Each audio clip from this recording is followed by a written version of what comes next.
I'm gonna have to clean that up later. That wasn't scripted. I've been playing video games since I could walk, and there from the very beginning was A Bug's Life on N64, but thankfully Sonic 2 followed shortly after, otherwise this video might look a little different.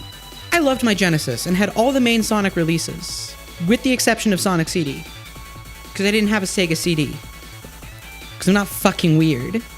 And even though I could never get past Hilltop Zone in Sonic 2, Marble Zone in Sonic 1, or fucking Purgatory Zone in Sonic 3, I adored the games to no end and was enamored with Sonic from a young age.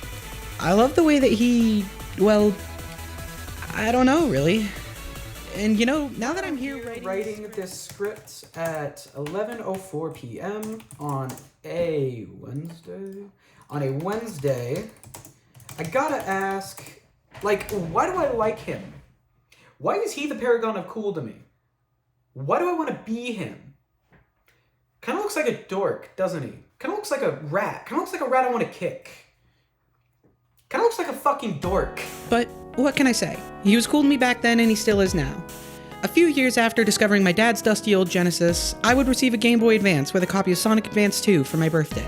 While the Genesis Sonic trilogy made me fall in love with video games, the Sonic Advance trilogy made me fall in love with Sonic.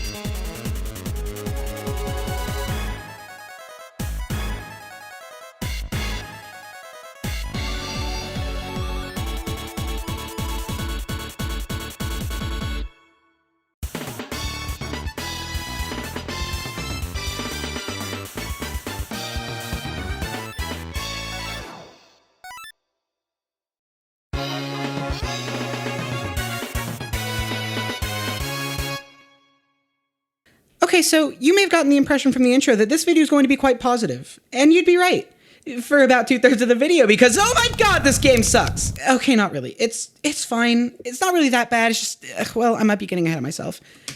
How old am I? Fuck, I'm old. Okay, so, some history. Sega was one of the few able to rise to the challenge of really tackling Nintendo's stranglehold on the home video game market back at the start of the 90s with the release of the Sega Genesis. However, only 1 decade later, they had fallen well behind Nintendo and newcomer Sony. Sega would make the decision to withdraw from the console market in 2001, restructuring as a third-party developer. Sonic Advance 1 would release on December 20th, 2001, making it the first original Sonic game for a Nintendo system.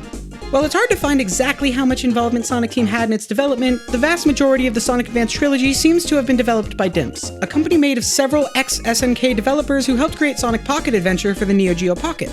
Sonic Advance would be the first game they would develop under the name Dimps, save for a GBA Digimon fighting game. While far from Sonic's first outing on a handheld device, Sonic Advance would be the first one to feature and incorporate elements of the previously released Sonic Adventure, if you don't count 2 pixels of green in Sonic's eyes in the aforementioned Sonic Pocket Adventure. And for those of you wondering, yes, this will be on the test.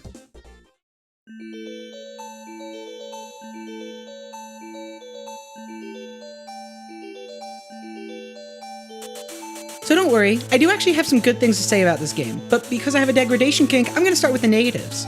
Sonic Advance's biggest crime is that it's a Sonic game. With the exception of the time-honored Sonic tradition of unreactable no-fun zones, the level design doesn't cater itself to a high-speed platformer, yet the characters still control with traditional Sonic momentum physics. Platforming seemingly wasn't designed with this in mind, and so those very controls that once made Sonic feel like the fastest thing alive now feel extremely limiting, and once you do get going, the speed cap is so low it doesn't feel rewarding. The game utterly fails to deliver on any sense of speed, which would be fine. Not every Sonic game needs to be fast. There's plenty of examples of excellent, slower-paced Sonic games, like, Mario and Sonic at the Olympic Winter Games.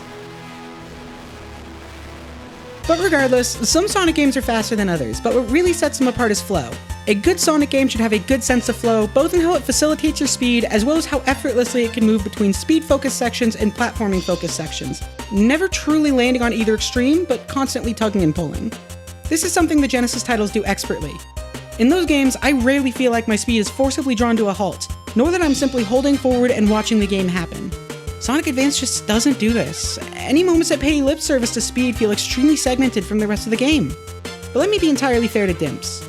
I actually understand a lot of the concessions they made. In order for the game to play well on the small, unlit screen of the GBA, they chose to focus more on platforming challenges rather than speed facilitating platforming. The series' God-given mandate that the Hedgehog take up more screen real estate than necessary means it can be hard to see what's coming up ahead of you, and so it's an understandable concession to de-emphasize a focus on speed and make your game more about tighter platforming. The problem is that, for the most part, I don't think they succeeded in creating a fun game. I think the game struggles as a platformer in how it still carries on Sonic's momentum physics. Getting going takes too long, and once you do get moving, slowing down also takes too long. But I don't think the game is bad at its core. I just think it would have been better if it wasn't actively trying to be a Sonic game. And why do I say this? Because Amy is actually really fun.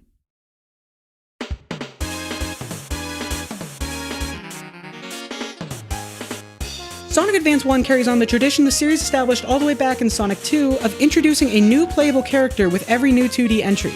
Sonic 2 introduced Tails, Sonic 3 introduced Knuckles, and now Sonic Advance introduces Amy, but unlike with the prior two examples, Amy plays completely different. Amy is a girl, and as we know, girls don't have flexible spines that allow them to roll into balls like boys do, and as such she is incapable of spin dashing, rolling, or curling into a ball on jump. Effectively, her ass will never be balling. Every character has access to new B-button moves, which are attacks hitting in front of the player. These can be used to hit item capsules or enemies directly in front of you without having to jump or roll, at the cost of bringing you to a near-complete stop. They're convenient at best and inoffensive at worst, but they aren't really that game-changing. You could remove them from the game and effectively change very little. The exception here is Amy. Amy's hammer isn't attached to her hurt box, allowing her to use it as a disjoint to poke enemies from afar, both in the air and on the ground, and hit enemies that might otherwise trade with you. It comes out at frame 6 and is +3 on block, making it a fairly safe overhead to throw out in the neutral so long as you space it well.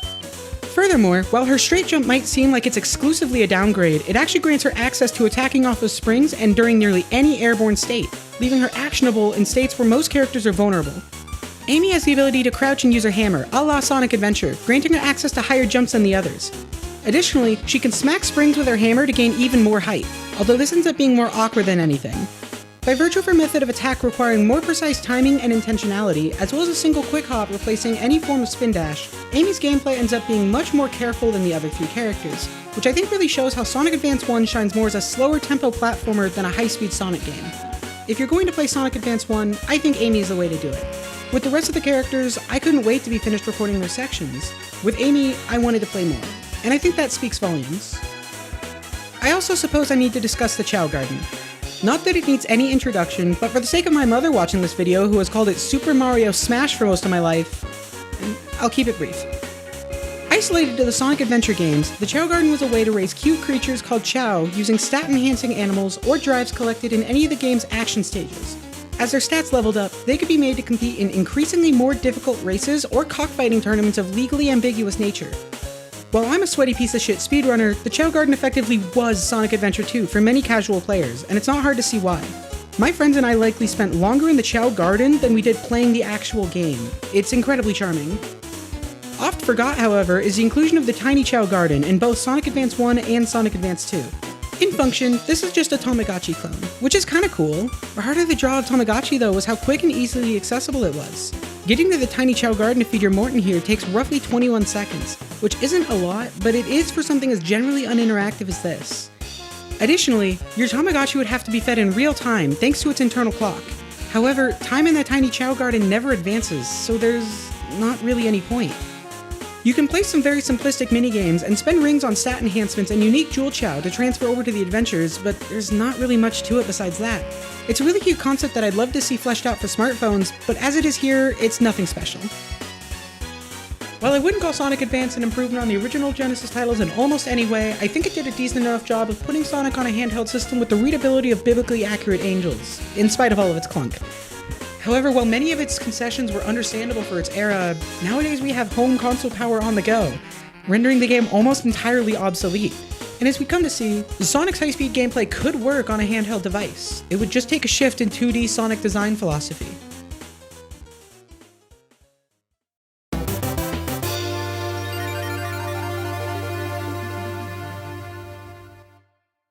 One metric a Sonic game is often judged by is how well that game facilitates speed. But this begs the question, Is there such a thing as going too fast? If you said yes, then pack your bags, because I'm kicking you out. This is Sonic Advance 2. How did you get in my house, anyways? Sonic Advance 2 released 1 year after the first game and feels like a direct response to many of my criticisms of Sonic Advance 1. And though I wasn't there for internet discourse at the time because I was too busy mastering the art of not shitting myself, I presume it was likely also a response to general criticism at the time as well. If Sonic Advance 1 is a focus on platforming with occasional notice paid to speed, then Sonic Advance 2 is a focus on speed with occasional notice paid to platforming. This game wants you to go fast. And you know what? I do want to go fast. The game just feels good. It feels good to run. It feels good to hit the boost. It feels good to trick off of ramps. It just feels fucking good. Sonic Advance 2's biggest claim to fame is the boost system, although it's nothing like boost in modern Sonic games. The gameplay loop of Sonic Advance 2 is all about achieving the boost state and maintaining it for as long as possible. Characters have a speed cap in this game that can be exceeded by entering this boost state, which can happen by holding top speed for long enough or assisted by interacting with something that gives you a sudden burst of speed, such as springs or boost pads.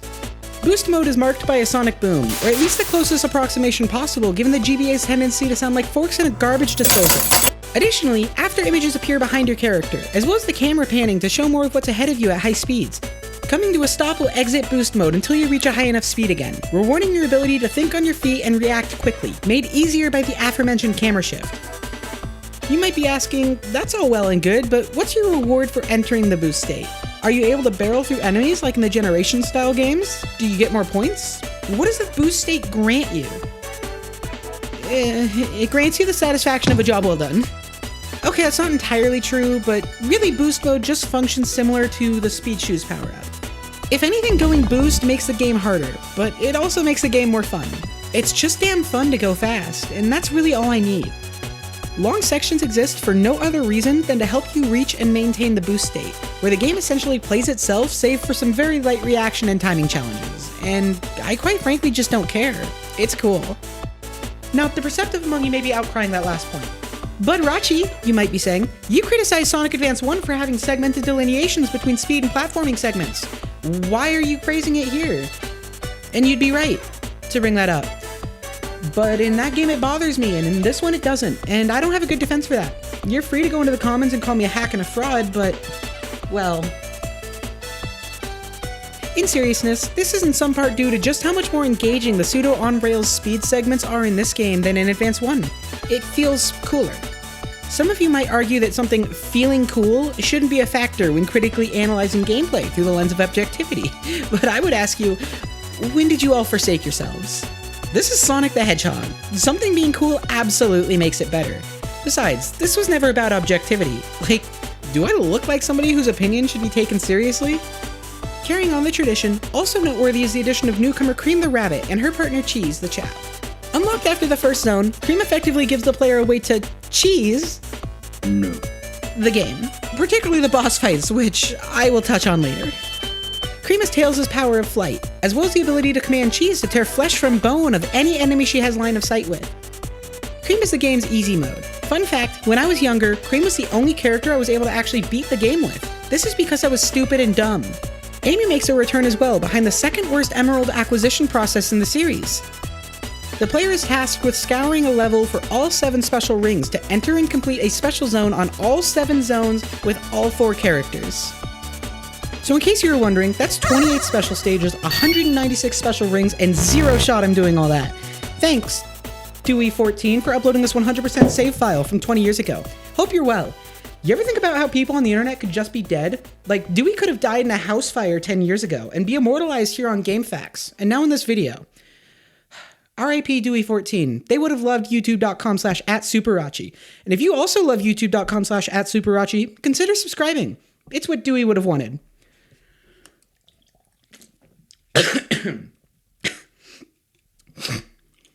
But anyways, what does Amy play like? Well, the design principles behind Sonic Advance 2 means that she's been changed from Sonic Advance 1 to now play like all the other characters, including rolling into a ball. I mean, it's cool that she's here, but I don't know, man, that unlock process. She doesn't do anything special. In fact, she's the only character without anything special she can do. Sonic can use the homing attack and air dash, Tails can fly, Knuckles can glide and climb, and Cream could destroy gods should she so choose. Meanwhile, Amy doesn't have anything special to set her apart.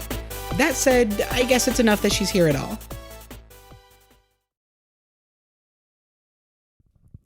Now, much like Sonic the Hedgehog had a rough transition into the third dimension, I'm gonna have a rough transition into the criticism section of this game.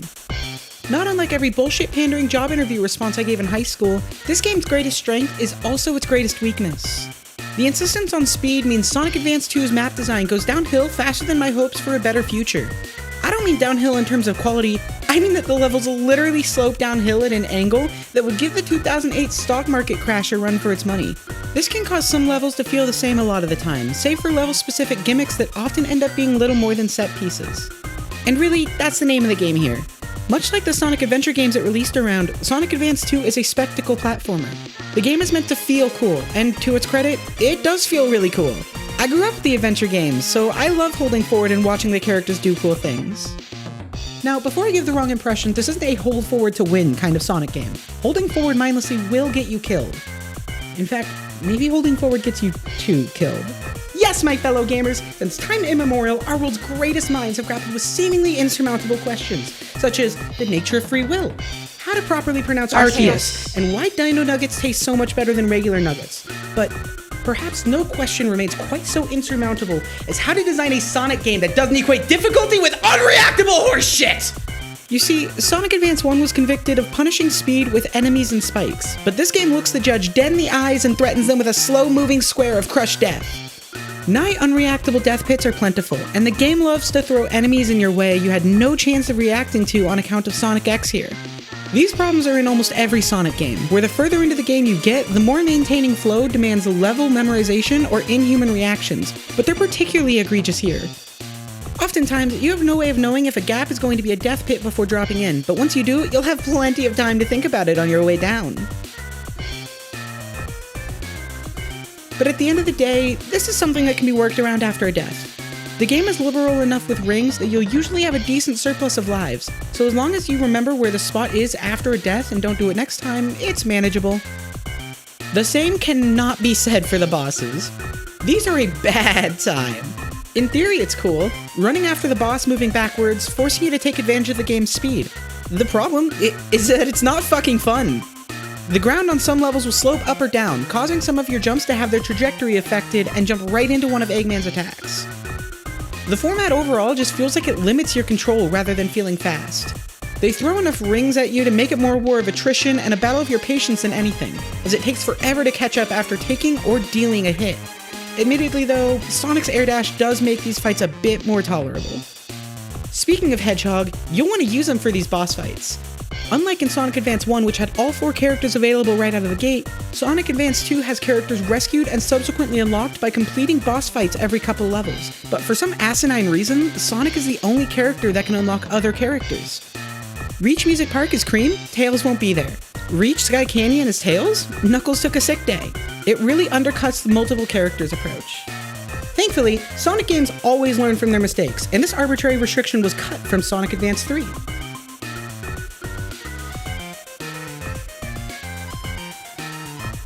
But in spite of it all, I can't help but love this game. Sure, the character unlock restrictions are dumb, the boss fights suck, and the level design is some of the shakiest the series had seen up to that point. All of this is true. But I think the core gameplay speaks for itself. What do you want me to say? Yes, Sega, I do want to go fast. It feels good. Please give me a 2D Sonic game with this level of flow and speed again on a screen larger than a Saltine that doesn't require one of those book lights you get at a Scholastic book fair. Thank you.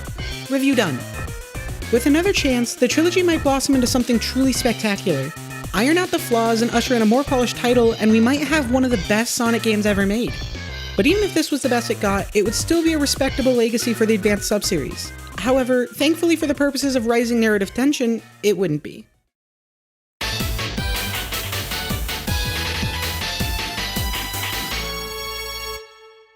You know, when I was growing up, my father always used to say that you should befriend people who are doing better in life than you, because they will pull you up to their level, and avoid befriending people who are doing worse than you, because they will drag you down to theirs. I always felt this was cold and utilitarian. And then I played Sonic Advance 3, and oh my god, I think I get what he was talking about.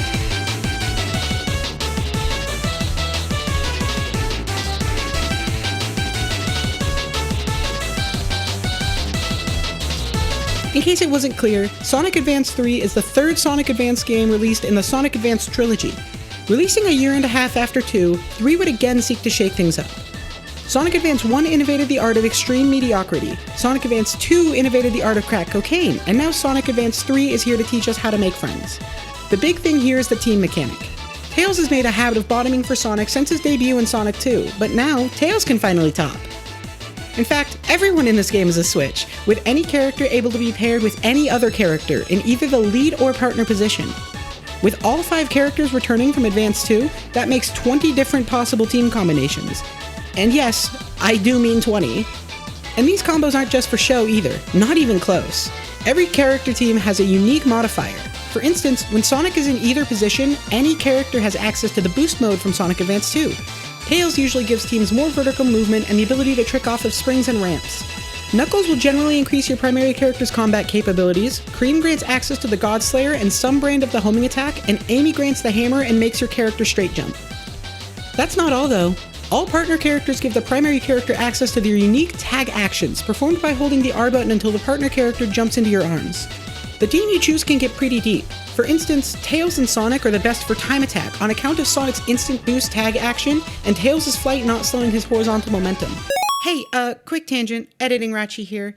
I was watching the world record by Chris Speedruns, shown here, and while it is true that Team Tails and Sonic are used for the first 2 zones, they're actually swapped out in favor of Sonic and Tails for Zone 3, and Amy and Sonic for Zones 4 through 6. Zone 7 then starts with Amy and Sonic before switching it out for Tails and Amy. I actually think that this proves my point though.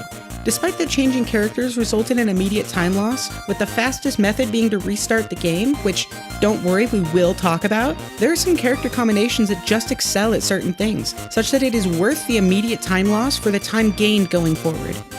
Also, whatever the fuck this is, I have no idea what's going on here, but oh my god, it's really cool, right? Like, that's really fucking cool, right? Anyways, I mostly just wanted an excuse to talk about this, because I think it's really cool. That's all. Bye! Conversely, Team Knuckles and Tails provides excellent exploration capabilities through Knuckles' horizontal gliding, climbing, and the ability to float on water, as well as Tails' flight tag action, making them excellent for the absolute worst Emerald acquisition process in the Sonic series. Stay tuned.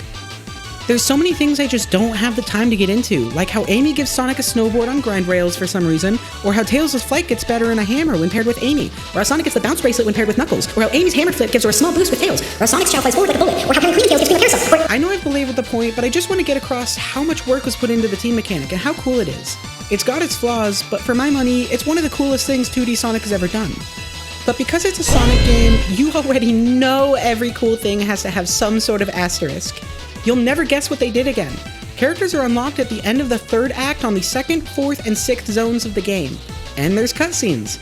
And would you believe me if I told you that they made you have Sonic in the lead position in order to unlock characters again?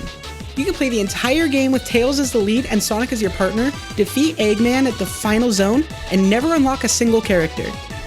Great work, Dimps. I don't even have the energy to bitch about this again. Quick tangent, but why isn't Shadow playable? The 2D series had been setting a precedent of introducing a new playable character with each game, from Sonic 1 on the Genesis to Sonic Advance 2. And then in Sonic Advance 3 we got nothing. Sonic Heroes confirmed Shadow's return after his real fake death in Adventure 2, and Heroes released 6 months prior to Advance 3. Or hell, Sonic Battle featured Shadow and is canon to Sonic Advance 3, and that was released even earlier. While Shadow's depiction at the time was very much just Sonic with anger management problems, he would have been fine as a post-game unlockable clone of Sonic, a la Amy from Advance 2. But then again, I'd probably just find a way to bitch about that like I did with Amy in that game, so maybe I'm the problem. Speaking of Sonic Battle, we finally have a Sonic game that features real, honest-to-God continuity, and the first game in the trilogy with a plot that couldn't be summarized in 10 words. The plot of Sonic Advance 3 has Eggman experimenting with chaos control and splitting the world into 7 pockets of reality, making up each zone, and scattering Sonic's friends in the process. Upon finding Eggman in the first zone, he has a mysterious robot named Gemerl, who bears a striking resemblance both in appearance and name to Sonic Battle's main protagonist Emerald, who died at the end of that game's story mode. Coincidence? Surely. After reaching the end of the game, if the player hates themselves enough to complete every single special zone to get all the Chaos Emeralds, Gemerl betrays Eggman, stealing the emeralds and transforming into Ultimate Gemerald, which is just a spaceship. Apparently. Sonic transforms into Supersonic, and with the help of Eggman, defeats Ultimate Gemerald. During the credits, Tails is shown repairing Gemerald to be good or something. Somehow. And he goes on to live with Cream and Vanilla. This is cute. Cream and Emerald were shown as being particularly close during Sonic Battle, being the one Emerald said he would miss most right before his passing. Though only based on the data of Emerald and lacking his memories, Gemerald is shown consoling Cream as she cries right at the end of the credits, which was a particular plot point in Sonic Battle. As somebody who loves mediocre fighting games featuring Sonic and the furry crew, it really was cool to see Emerald return in some form, even if his name is somehow even stupider than before, and that's nothing short of a goddamn miracle. You know what else is nothing short of a goddamn miracle? That they somehow took these adorable little shits and made me hate them. Dear viewer, do you remember the previously mentioned Chao from the Sonic Adventures? Easily one of the highlights of those games. They were so cute and a lot of fun to raise. Have you noticed me collecting them in this gameplay? Ah yes, you see, these aren't here for fun this time. They're here for unfun. They're here for torture. They're here for being punted into the freeway. In order to get a zone's Chaos Emerald, you have to collect all 10 Chao scattered throughout the 3 acts and a hub zone. Your only hints to the whereabouts of the Chao are how many you're missing from each act. Collecting all the Chao in a zone spawns keys around the levels. You can spend a key for a chance at the bonus zone, which is, you guessed it, not fun. And if you fail, it's back to the act to collect another key. I don't think I have to explain why this sucks. It's tedious. I get that it's meant to encourage using different team combinations to search the levels, and that games are all about justifying their mechanics, but the justification has to be fun. Treasure hunting in a 2D game with little in the way of landmarks and no radar. Great idea. Once again, I downloaded a save file. I work 40 hours a week. Ultimate Gemerald isn't even that fun of a fight anyways. Alright fellas, fellettes, and fellex, it's time to talk about the hub zones. This is the worst part of the game. So, I get the thought process here. It provides an opportunity to experiment with different character combinations. If you could only test them in levels, you might be disincentivized from experimenting so as to not lose any lives. You'd find one combo you liked, and you'd stick with it. I admire the forethought to provide a save space, but come on y'all, there was a better way to do it, I promise. Maybe include a world map, like in Sonic Advance 2, where you can press a button to change your characters. This would then take you to a special area where you could swap and test them out, find one you want to use, and return to the game. Because as it stands, the hub zones are what are actually disincentivizing me from experimenting. If you want to change your character combination at any point, your only option is to trek all the way back to the hub ring and enter the character change tube, then navigate back to where you were. The other way is to game over. Once you enter an unbeaten act, you can't change your character without a game over. If you realize a different team would be better for that act, you're shit out of luck. Getting a game over doesn't provide any punishment besides returning to the title screen and navigating the hub zone to whatever act you were on. It's frustrating, and the process of changing adds up quickly if you're someone who likes to change your characters often, or if you, say, needed footage of a lot of different character combinations for a video. But really, beyond the hub zones, I don't have much to complain about. Yeah, sure, the Emerald Collection is miserable, even with a guide, but it's basically optional anyways. I had a perfectly fulfilling experience just playing through the game normally. I wish I had more bad things to say about this game. I really do. Negativity drives engagement, so I swear I'm not trying to be biased. It's just a good fucking game, and a great send-off to the Advance trilogy. These games mean a lot to me, and I definitely have some bias towards them, including Sonic Advance 1, despite knowing even as a little snot sniffer that it was far and away the weakest of the three. But I'm an adult now. I work an office job, I pay taxes, I wipe my ass after I shit, I hate the US government, I feel an indescribable yearning for a time long past, etc, the whole shebang. And playing these games as an adult, many of their flaws have started to shine a lot clearer. Time was, I considered these games superior to the Genesis titles. Nowadays, I really don't see them that way. But I do think that they set themselves apart in how they broke from tradition. All three games play completely unlike any of the Genesis titles. Advance 1 plays more like a traditional platformer with Sonic elements, and even if I think it's bad... Meanwhile, Advance 2 was a roller coaster. Never has a 2D Sonic game been so committed to speed, flow, and the spectacle of Sonic, and I think it generally succeeds. Lastly, Sonic Advance 3 greatly expanded characters' ability sets, and the team mechanic is just Sonic Heroes but better. I respect these games, not because they were always improvements on the Genesis titles, but because Sonic Advance 2 and 3 weren't afraid to push the formula forward in new directions, and Sonic Advance 1 wasn't afraid of its mediocrity. Your mileage may vary, but 2/3 of these games are fantastic additions that stand beside the originals in their own special ways. And for as much shit as I give it, Sonic Advance 1 is alright, I suppose. It can sit at the adult table, as long as it's quiet. Advance 3 had so much character and ambition. Maybe with another chance, Dimps might be able to stick a near-perfect landing. They would go on to make the critically acclaimed Sonic Rush, which I will not be talking about today because, I'm tired. But I remember it being a fantastic game in its own right. The Rush duology ended 17 years ago, though. I wonder what Dimps has gotten up to in the meantime. With such a fantastic track record, surely they've made more wonderful Sonic games since. Right?